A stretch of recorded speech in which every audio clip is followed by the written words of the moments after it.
All right, everybody. Hello and welcome to tonight's programming brought to you by the Cannabis Lab. Tonight's subject is six-figure cannabis careers. I was hoping for a seven-figure cannabis career, but it does not exist yet. So in the meantime, we will settle for six-figure cannabis careers because seven figures will be right around the corner. We've got a great panel for you today of experts. I'm really excited for this one because at the end of the day, right, we all are members of Cannabis Lab because we're passionate about cannabis, but we're passionate enough that we want to work in this industry, even though it is tough and crazy and everything else, but we're passionate about it. And it's finally somewhere that we can go and be ourselves and chase our passion and honestly live up to all those motivational quotes we see all over the internet. So I'm very excited for this one tonight. I'd like to go around and first thank our sponsors. So a big thank you to Kush Rewards and to Rise. Rise has been a long time sponsor and also a sponsor of my own cannabis habit. Kush Rewards, you will be seeing them on the podcast soon. Yes, the podcast still does exist. It's just been on hiatus as we've gone and built this brand Heisman, but we will be coming up back. We have 2 episodes being recorded next week and then more going forward. Also coming up, we've got 3 great panels over the next few months for you. Universities conducting cannabis research. Of course, the NFL just donated $1 million to San Diego State University for that. Cannabis marketing, PR, and communication. And then crypto, cannabis, NFTs, and the Metaverse. What we need to know. Really excited about that one. Actually, Heisman's been getting into that area as well too, and it scares the crap out of me. So I think most of us here, you either know it really well or it scares the crap out of you, and there's no in between. So looking forward to all of those. And then don't forget, on June 3rd and 4th at Mana in Wynwood, we have the annual C-Lab Conference and Expo. Folks, this is one of the greatest events all year, and I haven't been able to go to the last one I unfortunately had COVID for, which wasn't a true conference because we were outside, but the one prior to that, which was in 2019, literally changed my career. It gave me a 6-figure cannabis job, right? I went into that event with no job, just had a child 2 weeks prior, and I came out of that with the start to my cannabis career. And today I sit here as the VP of a cannabis company for you. So that conference can be life-changing if you take advantage of it correctly. Anybody here who is on the fence, I highly recommend you attend. Okay, so now that I've given you guys all the great things that are coming up, let's talk about tonight's panel because I think everybody's really excited about it. Like I said, we all want to make sure that we're working in this industry. And honestly, it takes you a few tries to find your right seat on the bus. So even if you're working in the industry, I feel like part of the discussion today, we're going to figure out how to find where you not only can get into the industry, but also find your best fit in the industry too. So please welcome our speakers, and we'll go in the order on the sheet because that's what I'm looking at. Aisha Alves, the Executive Cannabis Recruiter for FlowerHire. Nicole Upshaw, Executive Vice President of HR at Jushi Holdings. Cheryl Murray Powell, the president of Canna Headhunters. Kristy Keys or Kais? Please say Keys.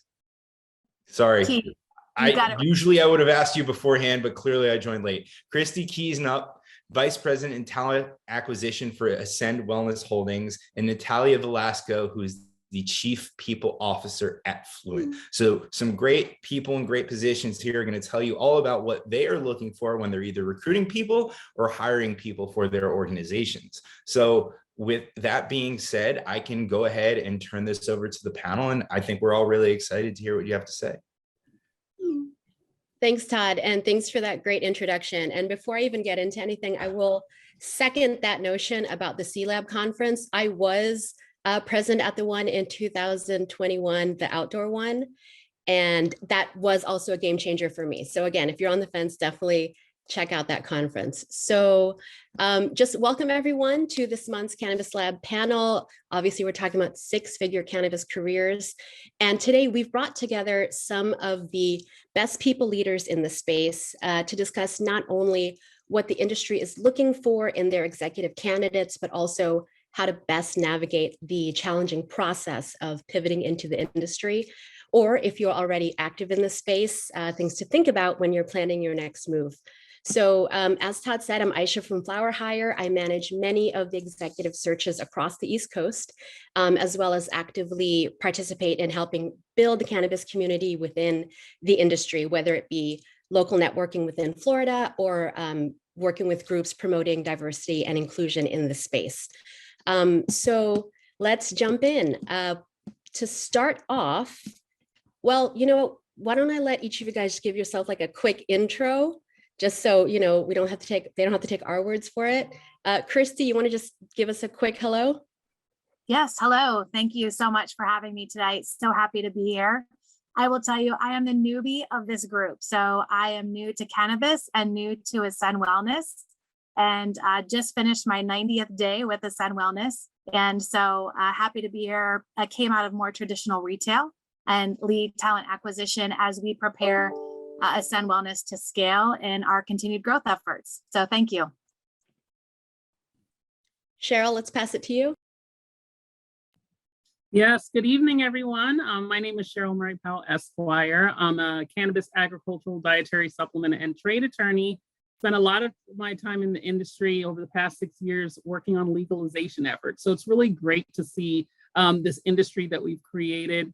I love the fact that these companies that are represented here today on the panel with me, they're focusing on job creation and economic impact to the communities that they serve. So it's really a great time in cannabis.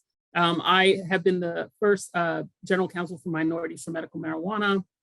I've been on a number of cannabis and hemp boards. I'm a hemp farmer myself as well. I have a farm in Okeechobee, Florida, for those Floridians out there. And I'm also a business development manager for CSI. I do background screening for the cannabis industry. So we customize packages not only for licensees, license holders, but also for cannabis commissions to make sure that they can really promote the values and ideals and the legislative intent as far as building a very inclusive and high-performing cannabis industry, not to mention a safe cannabis industry. Nicole? Hi, everyone. My name is Nicole Upshaw, and I have the pleasure of leading HR at Jushi Holdings. We're a multi-state operator on the grower processor side as well as retail. I've been in the cannabis industry since 2019. However, my entire life, I grew up in the illegal cannabis industry that my family took part in. And so, as this industry started to flourish and actually be interested in having HR people be on the team, I, fully set my sights on joining this industry and being a part of it and helping build it and do what we can to ensure that cannabis is absolutely an industry that leads the way with employee experience and truly being a great workplace. Thanks. And last but not least, Natalia. Good evening, everyone. I am Natalia Velasco, Chief People Officer at Fluent. I am the lead of the Human Resources Department. I joined the cannabis industry over 4 years ago. When I joined the company, we had a handful of employees, and today we operate in 4 different states, and we have 470 employees. So thank you so much, Aisha, for the invite. Very happy to be here and share with you guys part of my experience so far in this amazing industry. Thank you. Okay, so in preparation for this discussion, we have heard a lot of interest from people, like I said, who are trying to get into the industry or those who are looking to make a move now.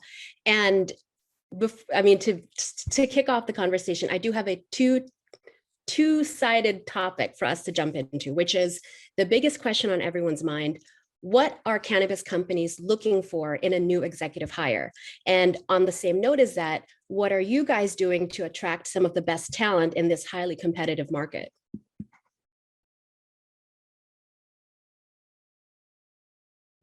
I can start. I think, what we're looking for, I think one of the most interesting things about leading the people function in the cannabis industry is truly figuring out what those ideal candidates are to work in this industry. And, just as much as we're figuring out what they are, we're also figuring out what they're not, along the way. And so we've hired the wrong people, the wrong people have joined and realized it's not for them.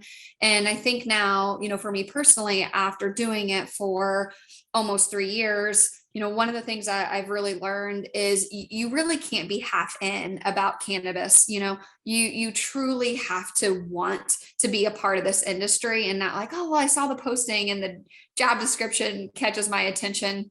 That isn't enough. We are presented with a lot of challenges. And I think there's two types of people, some people who really, really enjoy solving problems with other people. And you have to enjoy that to work in cannabis. Or if you're someone who sees those challenges as stress, or negative, then, this industry, really isn't for you. We don't have it all figured out. And I think some enjoy that and some don't. So I think we're really looking for people who want to be a part of solving problems and collaboratively working together to do that, and seeing that actually as challenging and interesting. And then, I would also say people who are a little bit interested in risk, like let's go and let's go now, and not, when someone says, which this happened to me this week, they're like, oh, I heard I'm not going to be able to get a loan, if I come work in cannabis. I'm like, I don't think this is for you. Like I bought a house, since I worked here. I promise you, that it's okay. Also, I'd say individuals who maybe they've seen a company scale, or they've been at a company who has scaled, but yet also they've done something small before, and they know what it feels like to wear 6 hats versus just one, and have that narrow scope. And someone who isn't, going to come in and say, I know exactly what this should look like. Let's do 1 through 10. Come on, cannabis. I'm what you've been waiting for. You have to come in with some humility, a massive open mind, to say like, okay, well, what worked in traditional retail may not work here. I'm just as good of a listener as I am a talker. And so someone who really is a lifelong learner, because when you show up to cannabis day one, you are learning every single day.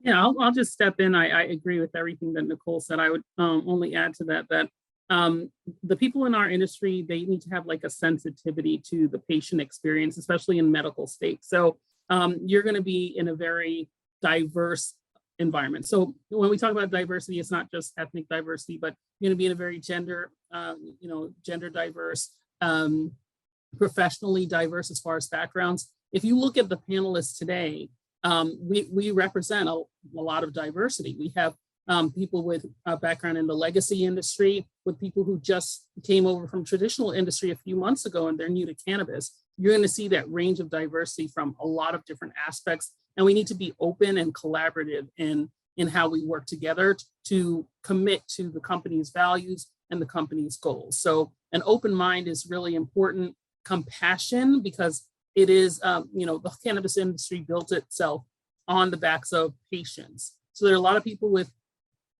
extreme conditions, slight conditions, non-visible conditions. So you have to give a certain amount of grace to the consumer base as well as the employee base, because we as a cannabis industry, we like to hire our patients. We like to hire our veterans. So really keep that in the back of the mind and back in your mind that you are going to see a tremendous amount of diversity from different aspects as far as the employee base and the consumer base. I think to add to that too is, we're building companies in an industry at the exact same time. So really comfortable with the pace at which things change, literally by the second, with a very broad toolbox that you can tap and adapt different things that you've learned is so important. And a super thick skin. And so being able, that persistence or grit, for lack of a better term. I think the other piece, and we talked a little bit about it in preparation for this discussion, is that we and I have joined an industry, and I'm all in, like Nicole said, but people, there's still a little stigma around how you talk about it. And so I think the one thing, as you're thinking through, especially if you're not in the industry or connected to the industry, to really practice and rehearse, what's your cannabis connection and why do you want to be in this industry, and be comfortable talking about that. And so that's sometimes really hard for folks to do, especially folks who are coming from really traditional or formal conservative organizations, large corporations. And so I think that's the piece that you want to be prepared to talk about, regardless of level, if it's executive or entry level, what's the connection and why have you chosen to be part of this industry at this time? Because it is awesome and fascinating. But if it's just like, oh, I think it's an opportunity to make a lot of money, or just because it sounds cool, like you got to have that connection and really understand the power of the plant and why we are here to make cannabis available to everybody.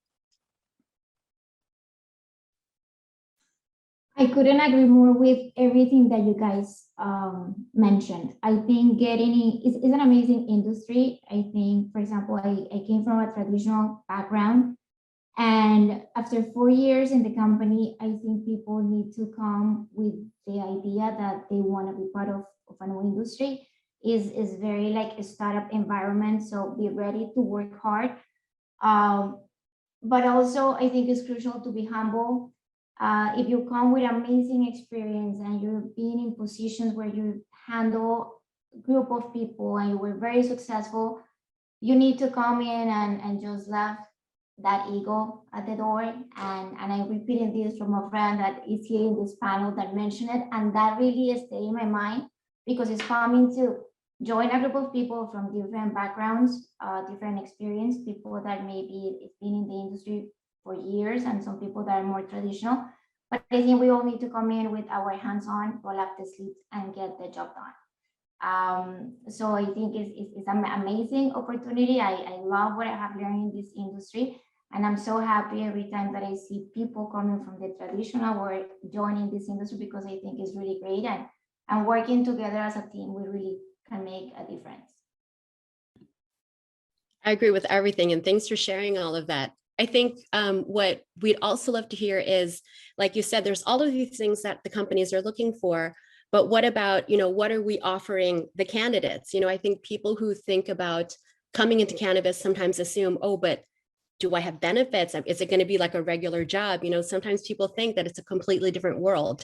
And that has changed a lot in the past few years. So can you guys touch on that a little bit? Yeah, I'll just step in on that. I think it's just really an exciting environment to be in. And because it's an emerging industry, there's a lot of opportunity for advancement. So I cut my teeth. I came from the wireless industry. I started with OmniPoint on the phones, with a headset, first training class.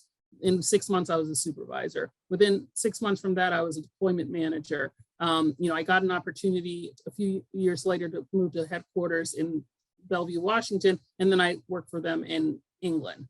So because it's an emerging industry, there's no limits on your opportunity to progress and, earn more for your family, but also gain skills that you ordinarily wouldn't get in more traditional industries, and also quickly move up the ranks of the organization. So I think that's a huge benefit that people overlook, that if you show leadership skills from your first day on the job, no matter what the role is you were hired for, you have an opportunity to quickly move up and become leadership. So behave as a leader from your interview to your first day at work. You have the right attitude, as well as work ethic, as far as how you approach your job. And your leadership team will recognize that in you. And I'm not saying that doesn't happen in other industries, but because cannabis is so new, because our leadership and our people leadership, they're looking for those people who actually get it. They understand that it's a business, but it's a business that supports patients, but it's a business that supports healthy living and wellness. So if you combine those things and approach your job with level of professionalism and a desire to learn more, you will be recognized, and you can really quickly move up in these organizations. Thank you. And then I did want to touch on one thing that Kristy said that was super interesting. And as recruiter in this space, I can totally commiserate over that, which is this concept of every candidate needs to have their cannabis story, right? Like, we are looking for people who want to get into this industry for the right reasons. Can you guys share maybe some of your ideas of things that you want to hear in terms of people who want to come in? Because does every candidate need to be a consumer? I'll right? start, since it was definitely not. I mean, I wasn't.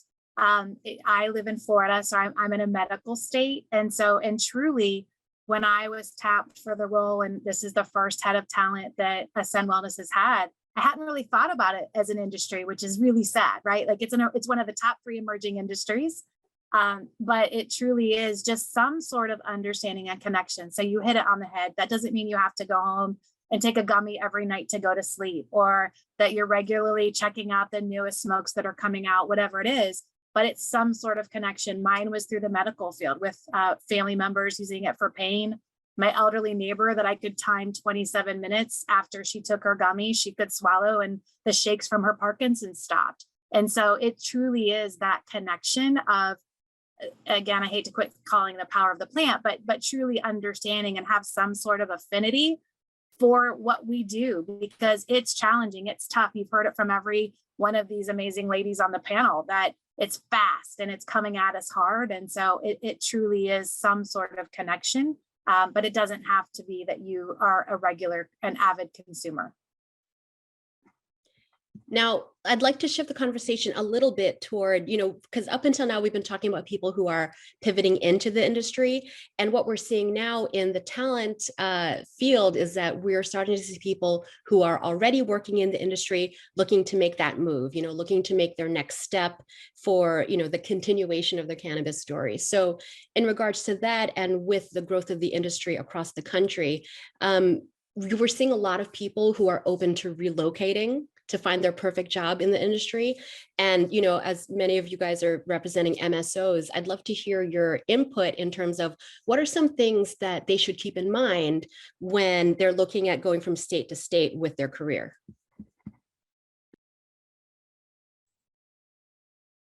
So I will say that I think it's crucial understanding each state's regulation. Like, for example, in Florida, we're medicinal state. And if you're coming from the West, where maybe you are, or you live in a recreational state, coming over here, it really changed the structure of the cannabis. It is a very regulated industry. And every state has different policies. So I think understanding what applies to each state is crucial. Also, when you're looking into this opportunity, you're joining a new industry. For me, for example, one of the reasons that I joined the industry 4 years ago, it was the opportunity to join a new industry, grow with a new industry, learn from it, and be able to build from scratch. So I think when you're looking into positions in these industries, understanding also where you want to go and what is exactly that you want to build within the company, and what can you bring to the table to make sure that the company success within the industry. It's a lot of regulations, a lot of new games every single day. It changes every single day by the second. So I think it's being ready to act fast on all those changes. And Nicole, if you don't mind, I want to call on you for this one too, because I know that in recent years, Jushi has really seen a lot of growth in different states. So, as head of HR, what are some of the things that you've been running into in terms of the intricacies of that?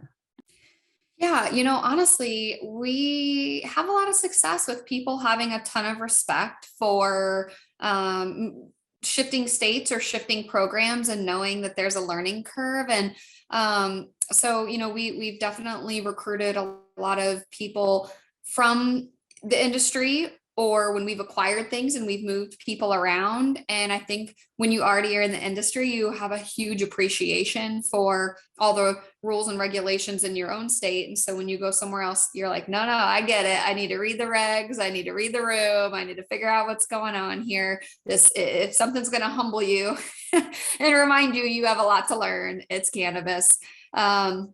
So I think, the one thing that I, have seen, I think sometimes, we've interviewed candidates and they're like, oh my gosh, my current employer, they this, they that, and they the other. And I'm like, well, I'm going to be super honest that Jushi is not done. We are not done growing. We have a long way to go. And if what I will say, on the completely candid side is, we all still have a lot of room to grow. So, I think it is awesome, if someone's wanting to relocate states because that's just the right thing for them, or if they're getting an elevated opportunity.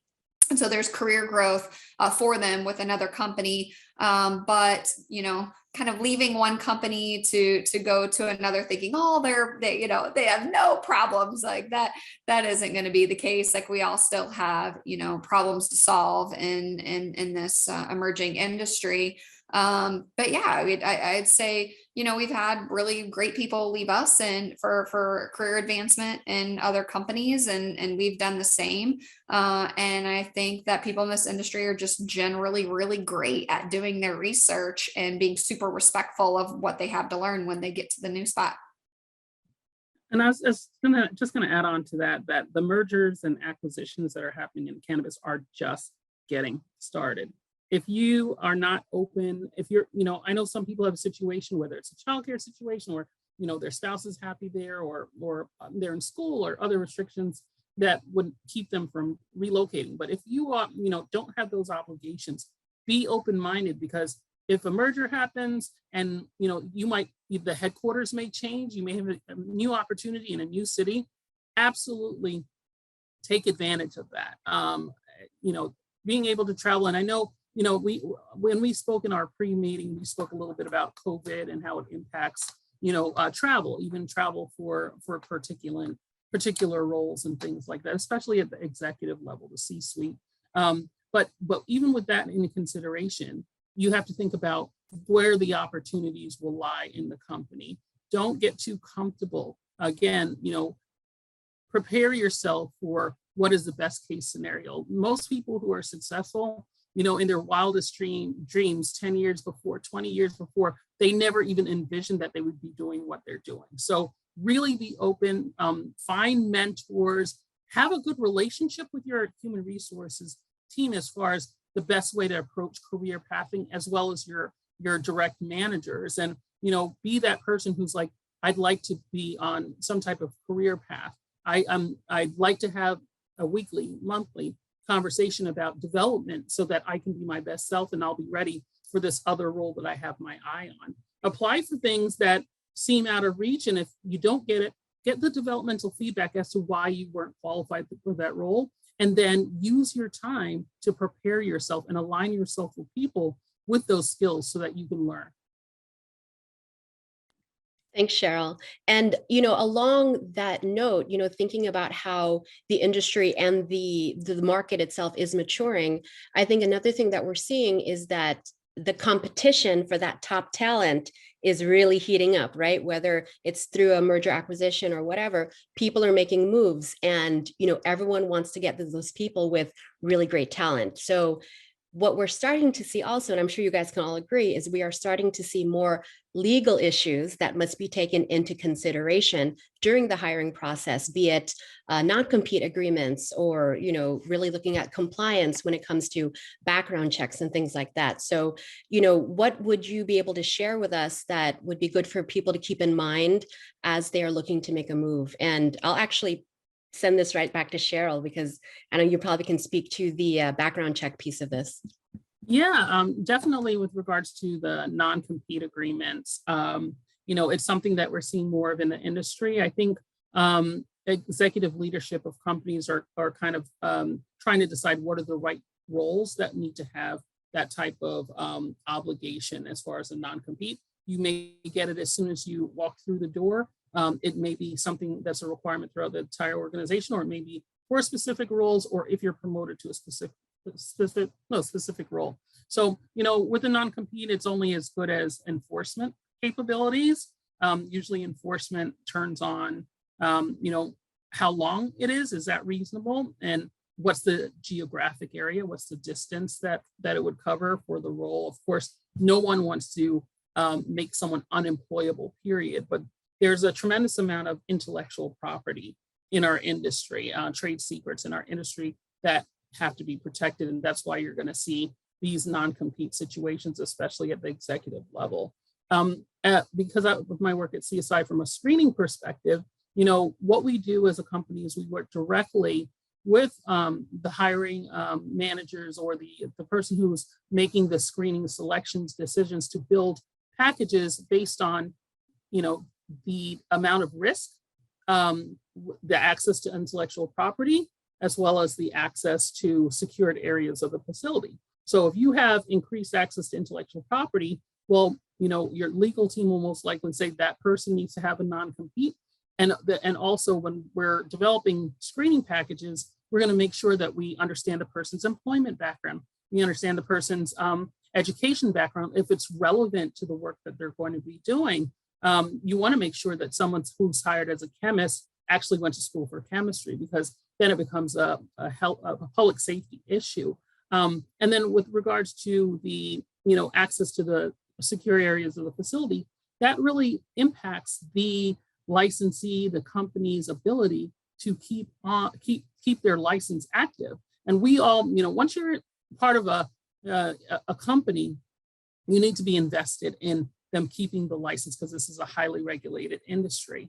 So based on those things, access to intellectual property, access to secured areas of the facility, that'll determine a lot of policies, that'll determine how we screen the applicant in the very beginning, and what parts of the person's background will be investigated in order to make sure that they are the right fit for that particular role. And therefore will probably lead to some non-compete related activity, or some unique security protocols based on the risk to the company. Wow.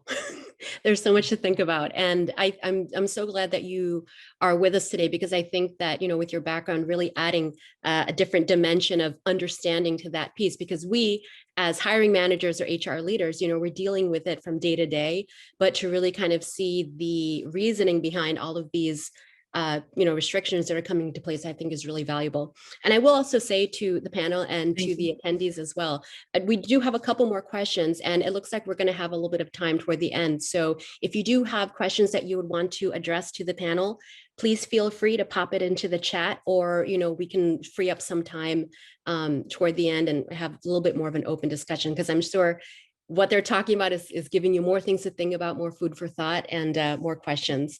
So with that being said, I do have another item that I wanted to ask you guys about, which is, of course, thinking about the parlance of our times. Since 2020, basically, we've seen major shifts in the workplace, not just cannabis. And as HR leaders, how have your policies evolved to adjust to this new, post-pandemic return to work as it's happening?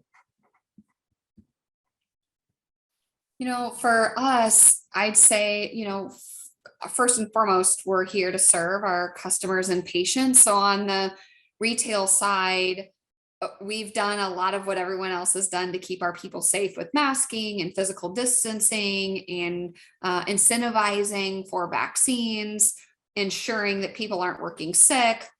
So really kind of the common package that everyone's probably done in their workplace. But of course, 90% of our team members are working in a grower processor facility or in a retail environment. And so work from home just is not an option. We can't grow our plants at home for our companies, or dispense from home. And so that has to be done, in the present.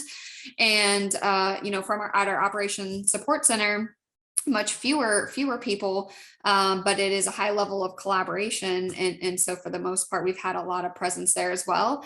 I'll say the one way it's influenced us, I think, is opening our mind up to, if someone can work remotely and they do not need to be located at our operation support center in Florida. We already were very field-based, so we really did have people in hubs, around where our operations were.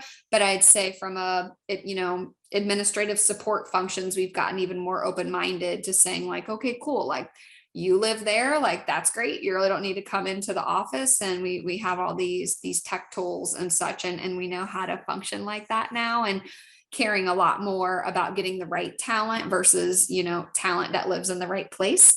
So that's probably the biggest influence it's had on us as an organization. I was just going to add on, there's two major things that I have observed due to the pandemic in our current environment. One is cannabis is essential. That is the biggest news ever. We come from being stigmatized, hidden, forbidden, chastised, to we are an essential industry, just like the pharmaceutical industry, just like food. We always say food is recession proof, and cannabis has proven itself to be recession proof and pandemic proof. So I think that's a huge milestone. We all need to celebrate all the learning and development webinars that just like this that we've been doing for the past few years, so that legislators, government agencies are starting to recognize that cannabis really is essential. It's an option just like all the other treatment options, and should be treated as such. And the other thing is there's been a huge diversity, equity, and inclusion push, and it's necessary. The thing about human resources as a function, human resource always had to be sensitive to disparate treatment. So, I feel like the HR teams were ready for that push, and they were already in that mindset. But, joining a screening company during the pandemic, especially as an activist, not even a former activist, like I'm a current activist, I still talk to legislators today about legalization. There's a misconception that screening has to be to exclude people and people out. It depends on how you approach it. So the way I approach it, with my experience, with my background, with my love for the mighty plant, it is about building inclusive, high-performing teams. It's about people being able to demonstrate their talents and skills. With us doing an education verification and employment verification, sometimes based on the third-party verification, there are things that come up on the report that the candidate didn't think to mention that is a perfect fit for the role they're applying for, or another role. Like, I didn't know you worked in research at this university as a work study student. Like me, I was a work study student at the CDC in Atlanta. I rarely talk about it, but like as a candidate in the cannabis industry, that might position me for a different type of role than I was even considering. And that's the type of thing that will come up on your employment screening and educational screening. So I think, you can't think of as background screening as, oh, this is going to keep people from getting jobs. No, background screening is an opportunity for us, CSI, we've been doing this for 46 years. We've been screening for all this time to support human resources teams as far as their objectives, as far as building these inclusive teams and getting the best people for the best roles. I think you make a really great point, Cheryl, and I'll jump in here to comment on that. I think with the shift to many things going virtual during, the pandemic, I feel like we're seeing a lot of that hiring process becoming more, digitized and virtualized, which, it's a learning curve for all of us. But one of the things that I see as a benefit is, we're seeing a lot of more of these like AI powered systems that help, sift through all of these massive amounts of my dog is here, sorry, massive amounts of candidates that are applying, right? All the applicant pools. And what we're starting to see now are more systems that are using smart technology to, sift out who will be good for this job, who is going to be good for this position based on what they're bringing to the table, and taking away that personal bias. Right. At FlowerHire, we are working with Engine Sciences to build a platform that does just that. And by using psychometric data, right, the candidate goes in, they do the test, and it looks at really those core competencies and those questions about a person's disposition that could say, hey, this person would actually be great as an extraction technician.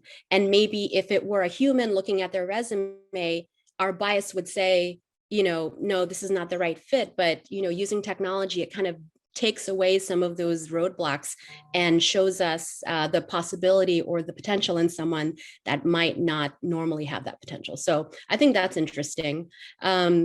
Also, I think you bring up a great point when it comes to diversity and inclusion.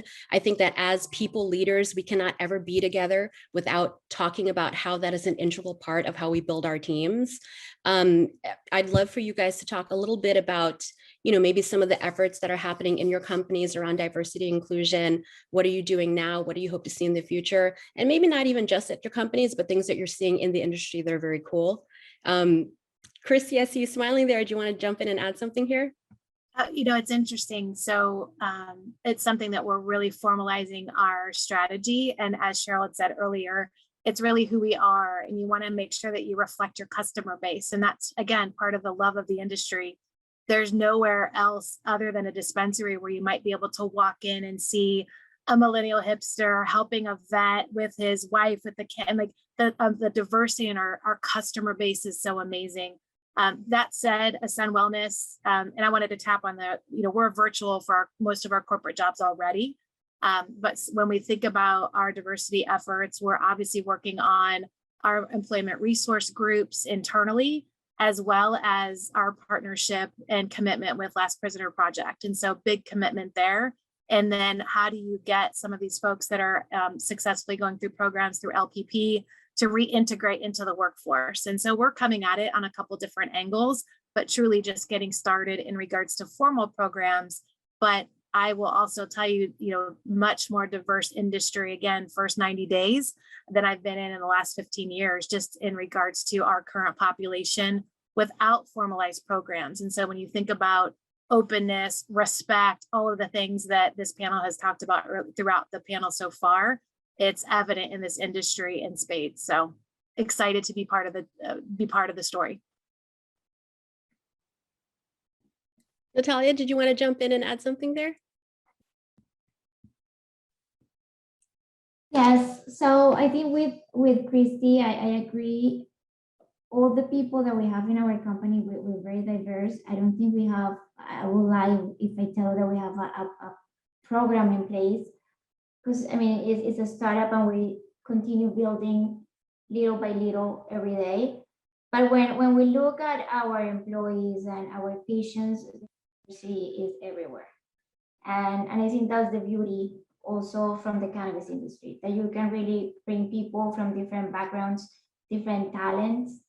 You have the amazing growers that they know how to treat the plant. You have the people that are amazing in logistics and organizing the distribution of the medicine, training our employees to be better sellers and knowing how to talk to the patients and really be there for our patients. So it is, I think, everywhere, and I'm sure you guys are seeing in your companies, the diversity is everywhere. It's just that we just need to continue working hard, putting a program in places, and to make sure that it keeps the diversity in the industry.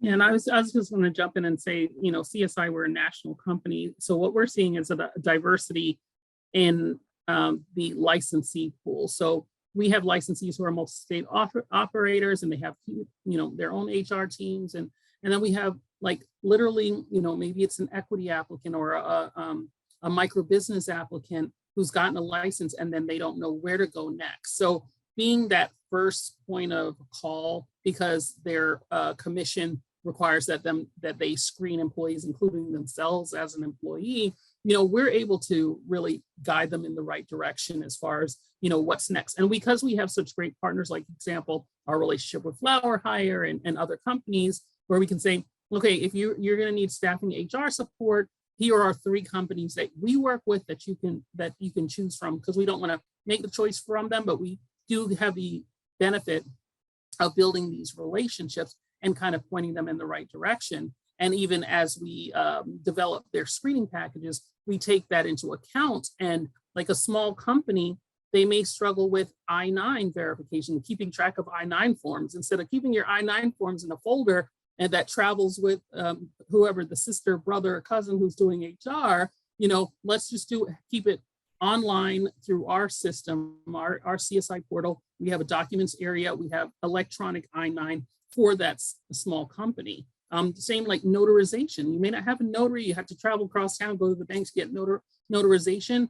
We have electronic notary services. So we save the small business so much time by really customizing their packages based on, the services that we have available. And we're always brainstorming for new services that can meet the needs of, not only the small licensee or the equity licensee, but like the big multi-state operators that need to streamline their HR function just because they want to spend more time on performance management. They want to spend more time on developing their people, and they're shifting the focus of HR to more learning and development and things like that. As they evolve, we want to make sure that we have the services to meet their need. And they can say, we don't have time to do call professional references and do the employment verification and education verification. We're going to have CSI do that for us, or other staffing companies that do it as well. But we're going to work with CSI. They've been with us from the beginning so that we can pivot. And as we're scaling, we can really focus on developing our people and building the type of organization that we want to see. I think that's a great point, because I think when we talk about diversity in the workplace, it's not just a question of giving someone a job, but it's actually bigger work of supporting the industry and giving people who may not have the resources and those deep pockets, to do their job and to find success in the companies that they're building. So thanks, Cheryl, for bringing that up, because I do think that that's a piece that sometimes is overlooked. We do have around 10 minutes left. And what I'd like to do is turn our attention to some of these fabulous questions that are coming through the chat. I'm seeing a lot of great interest in the things that we're talking about. And because we're, on the topic right now of diversity and inclusion, I did see a question about asking about the diversity of C-suite roles in cannabis. And I'll be transparent in this because I don't work for a specific company, right? I'm brand agnostic, but I do see everything that happens across, different companies. And the reality is I would say in the beginning of when all of these companies are opening up, you were seeing more gender equity and racial equity across some of these leadership roles. As the industry is maturing and you're starting to see more of those traditional market executives make their way in and level up a lot of what we're doing in the industry, I think some of those levels have decreased a little bit. And so we, as leaders in the industry, and I'll speak for us as women in the industry, I think we do need to do better in terms of making sure we're offering mentorship and leadership and thought leadership for people who do want to come in, let them know that there is a place for them here and we want to see them succeed.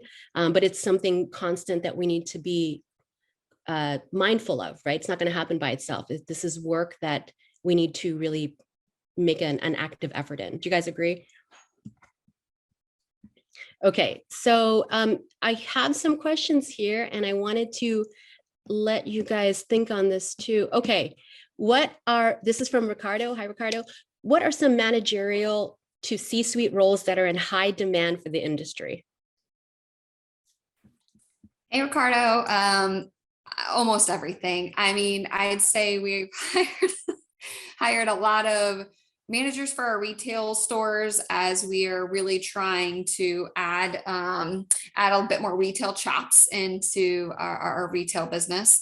On the grower processor side, when you think about a manufacturing business, a lot of everything. So quality roles, safety roles, directors of operations roles that run the whole facility, science majors to work in our lab, business analysts to analyze all the data. We don't get to work with the best systems sometimes in cannabis. No offense to anybody who's created any of those systems, but we've got to do a lot of work to extract the data out and turn it into data that we can make decisions from.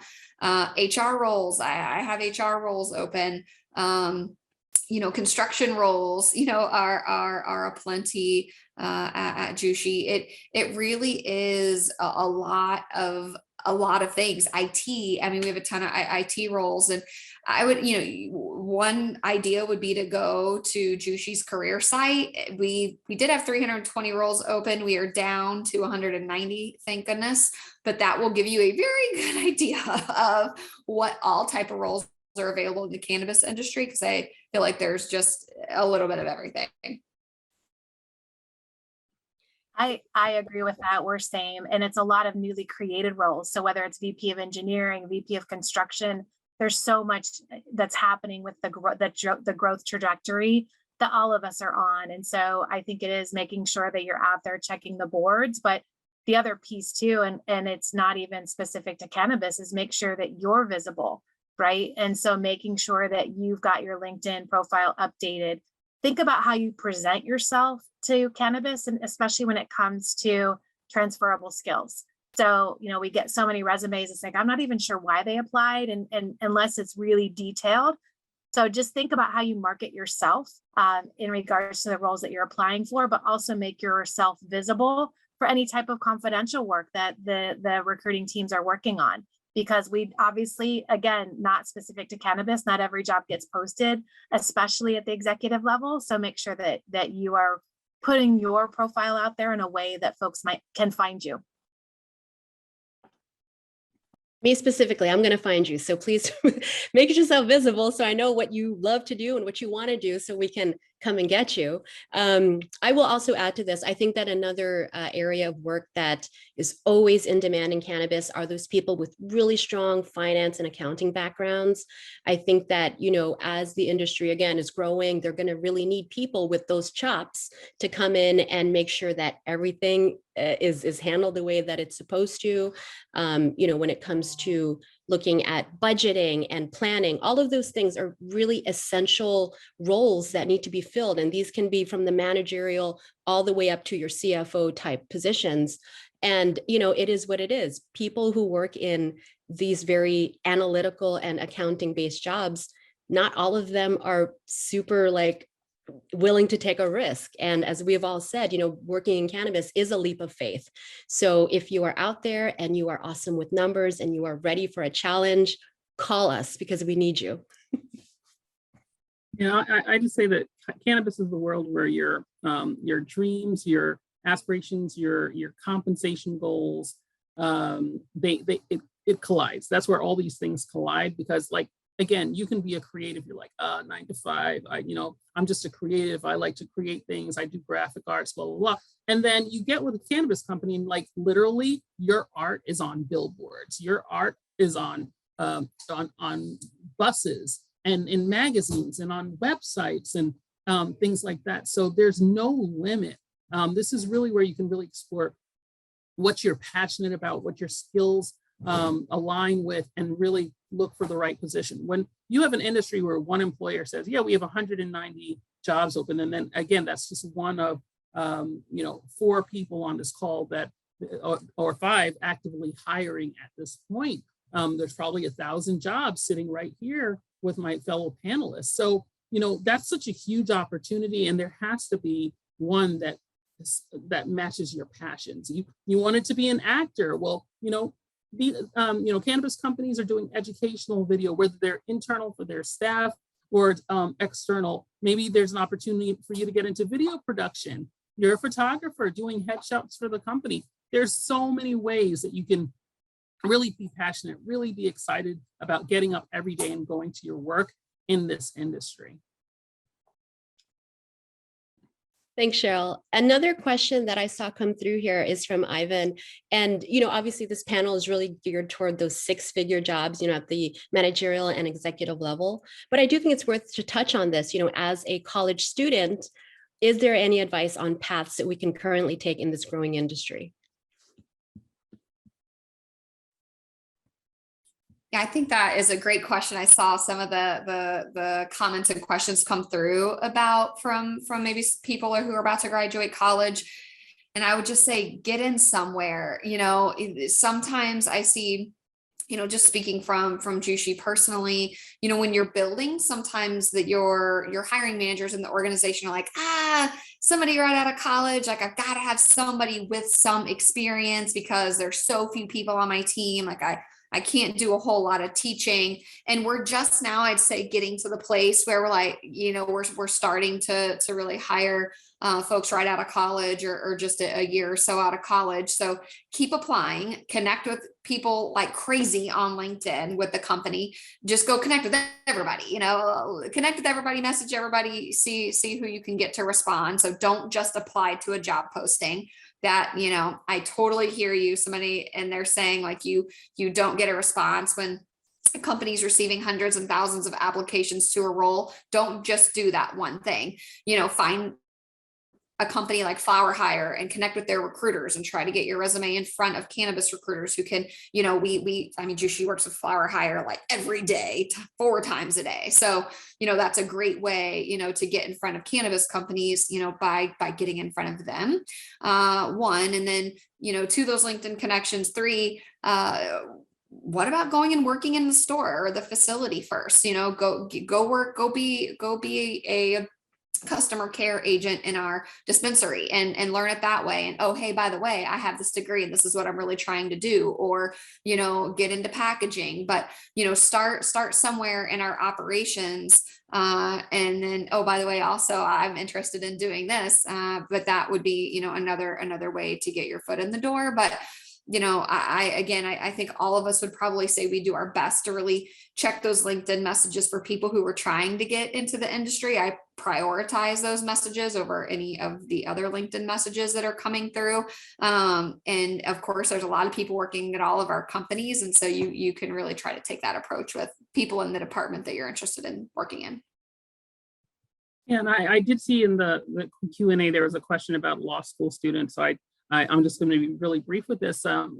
Again, when I was in law school as a 3L, as a 4L, I always mentored 1L. So mentoring is really important. Prior to the pandemic, I always had a law clerk during the summer from FAMU and Florida International University. But the best way to get involved, and it's not just limited to law school students, is become a part of the living, breathing industry. Again, I'm really passionate about cannabis. I love the conferences. I love the vibe at the conferences. That's where you're going to meet a lot of people with opportunities that you can plug right into.